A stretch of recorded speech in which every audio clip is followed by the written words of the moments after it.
Bonjour les amis, juste une petite capsule pour vous mettre en corrélation un événement qui s'est passé et dont tout le monde a bien sûr entendu parler, c'est le drame d'Annecy.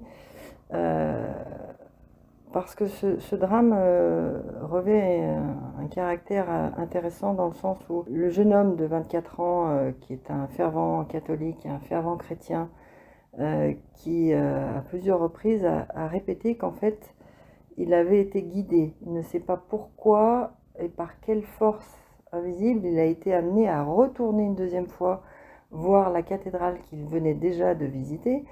Et il ne sait pas pourquoi il devait se trouver à cet endroit-là précis, à ce moment-là. Mais c'est ce qui s'est passé. Et il est conscient qu'en fait, il a été guidé, vraiment guidé. Donc là, je voudrais quand même attirer votre attention sur le fait que la source nous montre qu'elle est présente. Et quand je vous parlais du combat qui était en train de faire rage entre le mal et le bien, nous avons une illustration parfaite ici, puisque on va considérer que le diable, Satan, le démon, lui a guidé, bien évidemment, également l'autre partie, c'est-à-dire le tueur, enfin l'agresseur.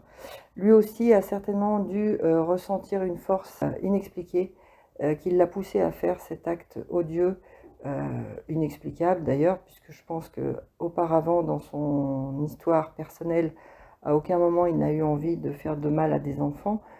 Simplement, ça lui est arrivé comme ça, voilà.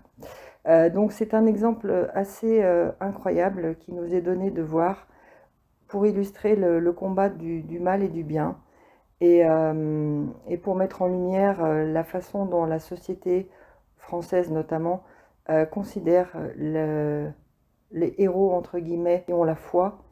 Ce pauvre jeune homme n'a à peine été entendu ou remarqué par le président qui en fait voilà n'en a que faire de ce genre d'action et pourtant elle est extrêmement importante et nous montre que la foi peut nous faire faire des choses incroyables.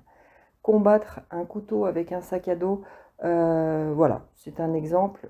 On ne souhaite pas qu'il y en ait beaucoup d'autres, mais c'est vraiment parlant et j'espère que ça vous fera réfléchir sur la puissance de la foi. Elle peut nous faire abattre des montagnes, comme il est dit, et c'est vraiment vrai, vraiment, vraiment vrai. Par contre, en face, il y a matière aussi à trouver cette force, parce que la force existe aussi en face. Mais là, il a été extrêmement facile, par une lumière aussi intense qui s'est dégagée de ce jeune homme, de combattre l'ombre, hein, puisque là, l'ombre était vraiment manifeste. Voilà les amis, c'est tout ce que j'avais envie de vous dire parce que c'était vraiment important de le souligner et je vous laisse méditer là-dessus parce que c'est un message extrêmement important que nous avons tous reçu de la source. Voilà, continuez bien, faites attention à vous et à très bientôt. Au revoir.